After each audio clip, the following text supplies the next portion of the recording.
حبیب صاحب، خان صاحب نے آج اڈیالہ میں صحافیوں سے گفتگو کی ہے اور انہوں نے یہ کہا ہے کہ آئین میں ترمیم کر کے قاضی فائز عیسیٰ صاحب کو ایکسٹینشن دینے کی کوشش کی جا رہی ہے، اگر ایسا ہوا تو احتجاجی تحریک کی کال دوں گا، اس سے پہلے میں نے اسٹریٹ موومنٹ کی کال کبھی نہیں دی. اور ایک اور امپورٹنٹ بات جو انہوں نے کہی کہ ایک تیلی لگانے سے سب کچھ تباہ ہو جائے گا. لگانے یا لگنے سے؟ اب دیکھیں، لگانے اور لگنے کا صوتی تاثر ایک سا ہی ہے. اور پچھلی دفعہ کا تجربہ ہمیں یہ بتاتا ہے کہ رپورٹرز چونکہ کچھ فاصلے سے سن رہے ہوتے ہیں تو لگنے اور لگانے میں بالکل مائنر سا فرق بعض اوقات جو ہے وہ بات کو کہیں سے کہیں لے جاتا ہے. محرم کو مجرم جی، تو اس لیے میں تو یہ لگنے اور لگانے والی بات پہ نہیں پڑوں گا جب تک میں بالکل واضح نہ ہو جاؤں اس بات پہ.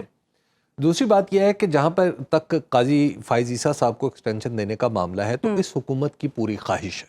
اچھا. لیکن اس حکومت کے پاس مطلوبہ نمبر نہیں. اچھا. اور اس طرح کی بھی بعض اطلاعات آئی ہیں کہ چیف جسٹس جناب جسٹس قاضی فائز عیسیٰ نے اپنے معاصرین کو بتایا ہے کہ شاید وہ اس طرح کے معاملے میں انٹرسٹڈ بھی نہیں ہے. ہاں. اب دیکھیے، یہ بات تو ویسے وزیر قانون بھی کہہ چکے ہیں. دیکھیے، پرابلم یہ ہے کہ یہ حکومت سمجھتی ہے کہ اس کا دار و مدار یا اس کی بقا بنیادی طور پر ایک سیٹ آف پیپل کے ساتھ ہے. جب تک وہ مخصوص لوگ مخصوص جگہوں پہ ہیں تو یہ حکومت بھی قائم رہے گی. صحیح.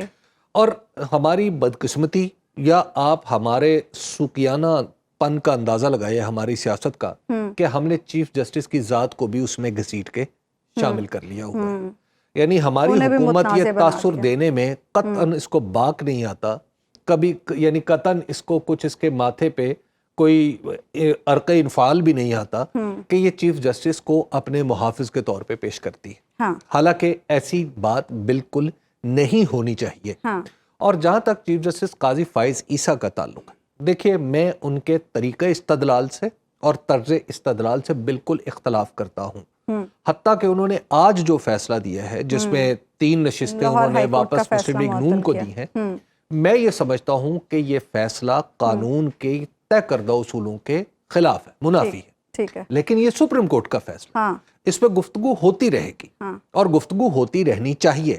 لیکن یہ بھی بدقسمتی ہے کہ پی ایم ایل این یہ تاثر دیتی ہے اور یہ موجودہ حکومت یہ تاثر دیتی ہے کہ جس بینچ میں جناب جسٹس قاضی فائز عیسیٰ تشریف رکھتے ہو اس کا فیصلہ پی ٹی آئی کے خلاف چلا جاتا ہے. اب یہ محض اتفاق ہے یا یہ قانونی استدلال ہی ایسا ہے؟ مجھے ایسا لگتا ہے کہ آج کے فیصلے میں جسٹس قاضی فائز عیسیٰ کو شاید نہیں ہونا چاہیے تھا، کیونکہ یہ پی ٹی آئی سے متعلق فیصلہ ہے اور پی ٹی آئی ان کی موجودگی کے اوپر اعتراض بھی کر چکی ہے اور اس کے براہ راست سیاسی اثرات. اور اس فیصلے میں ایک اہم ترین کمزوری جو میں عرض کرنا چاہتا ہوں وہ یہ ہے کہ، اور جسٹس عقیل عباسی صاحب نے اس فیصلہ بڑے واضح لفظوں میں لکھا، انہوں نے کہا ہے کہ جب الیکشن کا معاملہ طے ہو چکا ہو، نوٹیفیکیشن جاری ہو چکا ہو، تو پھر راستہ سپریم کورٹ نہیں ہے، الیکشن ٹریبیونل ہے.